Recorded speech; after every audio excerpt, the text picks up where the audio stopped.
लोग बात कर रहे हैं मीडियन की। मीडियन का एक एग्जांपल लिया हम लोगों ने एनसीईआरटी से, एग्जांपल नंबर वहां लिखा नहीं है, ठीक है। तो एनसीईआरटी खोलोगे, मैं पेज नंबर आपको बताता हूँ कौन से पेज नंबर से लिया। एक्चुअली एनसीईआरटी आप लोगों को पूरा पूरा सॉल्व करना सिखाती है इसको, तो ये पेज नंबर 192 से ले रखा है, पेज नंबर 192। और क्वेश्चन नंबर हम लोगों के पास है टेबल 13.15।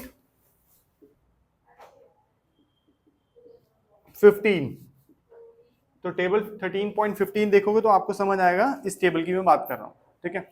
तो उस टेबल में से मुझे मार्क्स ऑब्टेन जो था वो मैंने ले लिया, फ्रीक्वेंसी ले लिया, अब मुझे इसमें से मीडियन निकालना है, ठीक है। इट्स वेरी इजी, आओ चेक करें। मीडियन निकालने के लिए पहले मुझे क्यूमुलेटिव फ्रीक्वेंसी निकालनी पड़ती है। What is cumulative frequency? मतलब कि इन दोनों को प्लस करना है और उसका आंसर यहाँ लिखना है।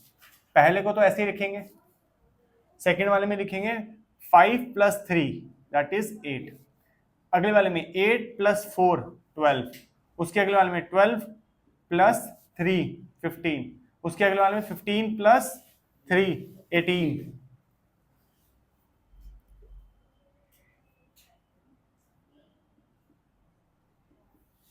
ठीक है। और उसके नेक्स्ट ये वाला कितना हुआ 22, 22 + 7 29, 29 + 9 38, 38 + 7 45, 45 + 5 53। ये आ गई क्यूमुलेटिव फ्रीक्वेंसी। और अगर आपको मजेदार बात बताऊं तो ये इसका सम भी है, जैसे निकालते हैं ना समीशन FI 53 होगा वो, क्योंकि आपने सबको क्या किया अभी तक, प्लसिव किया। लेकिन आपको ये नया तरीका सीखना पड़ेगा। और ये कैसे होता है, ऊपर वाले दोनों प्लस करके यहाँ लिखना है, और फिर उसका जो सम आया इसके साथ सम करके यहाँ जो सम ये आया उसको इसके साथ प्लस करके, इसे बोलते हैं क्यूमुलेटिव फ्रीक्वेंसी। किसी बच्चे को नहीं समझ आई तो पूछ सकता है कि क्यूमुलेटिव फ्रीक्वेंसी क्या होती है, ठीक है। इसको और अच्छे से अगर तुम्हें समझना तो मैं और लेंथी करके लिख सकता हूं। इसके अंदर क्या था 5 + 3, क्योंकि 5 ये रहा 3 ये रहा, नेक्स्ट ये 8 हो गया, यहां से 4 प्लस किया 8 + 4 विच इज 12। ऐसे ही इसकी बात करें तो 12 + 3 15, ये ऐसे करके आता है। अगर मेरे पहली वाली मेथड आपको समझ नहीं आया, this is how we get cumulative frequency. अब समझते हैं फॉर्मूला क्या कहता है। फॉर्मूला कहता है लोअर लिमिट किसकी बताता हूं, प्लस n/2 क्या होता है बताता हूं, क्यूमुलेटिव फ्रीक्वेंसी किसकी बताता हूं। सर सब कुछ बताना तो अब क्या कर रहे हो, बस बता रहा हूं ये लिखा क्या है, this is frequency into h। अब सबसे पहले हम लोग निकालेंगे n/2। तो n क्या है सर, ये जो आपने क्यूमुलेटिव फ्रीक्वेंसी निकाली है टोटल करके, जो फ्रीक्वेंसी का टोटल आया है दैट इज n। आप साइड में कहीं लोकल कहीं भी साइड में जाके आप लिखोगे 53/2 विच इज बताओ 26.5। यहां तक नहीं समझ आया तो बताओ, पक्का, ठीक है। अब आप लोग देखो कि यहां पे कहीं पे 26 + 5 है या उससे बड़ा है कोई, क्यूमुलेटिव फ्रीक्वेंसी में 26 + 5 या उससे बड़ा है कोई, 22 26 से बड़ा होता है, 29 बड़ा होता है 26.5 से, ठीक है। तो हम 29 वाला पूरी की पूरी इंटरवल ले लेंगे, और ये है 26.5 से बड़ा, इसीलिए हमने 29 लिया है, ठीक है। अब ध्यान समझो, ये है उसकी फ्रीक्वेंसी 29 वाले की फ्रीक्वेंसी। और भी ध्यान से, क्यूमुलेटिव फ्रीक्वेंसी क्या होगी इसकी, क्यूमुलेटिव फ्रीक्वेंसी क्या होगी इसकी 22, क्योंकि क्यूमुलेटिव फ्रीक्वेंसी ऊपर वाले की लेते हैं। आई बात समझ। अब हम लोग बात करते हैं लोअर लिमिट। लोअर लिमिट होगी इसकी, ठीक है, जिसको हमने बॉक्स में डाला है लोअर लिमिट, क्योंकि L हो गया समझ। अब गिवन लिखते हैं, लोअर लिमिट क्या है 60, क्योंकि इसी टेबल की है।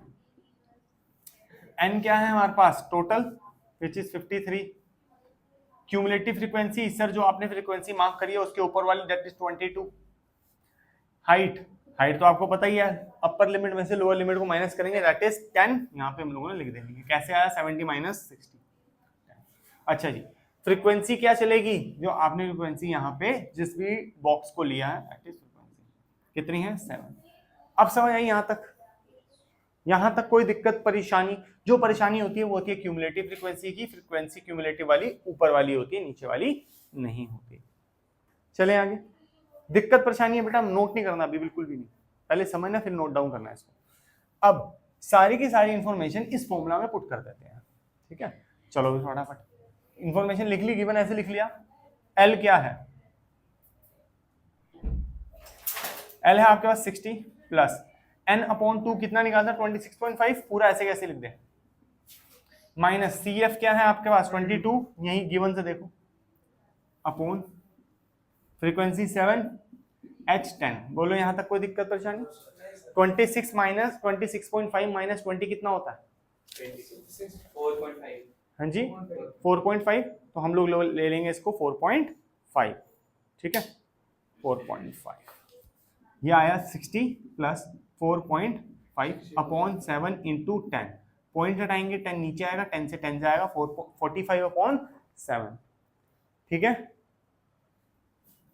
अच्छा 5 7 जा 35 होता है ना, 45 तो बड़ा होगा, 7 7 जा 49 होता है, तो मतलब ये 6 के आसपास आएगा। डिवाइड कर लो, एग्जैक्ट आंसर निकाल के दो मुझे। 45 अपॉन 6, 7 है, 7 7 6 जा 42, बचा 3, पॉइंट लगाया 0 आया। ठीक है, अब किस पे जाएगा 4 पे, 7 4 जा 28, तो 60 plus 6.4 you get 66.4 is the median।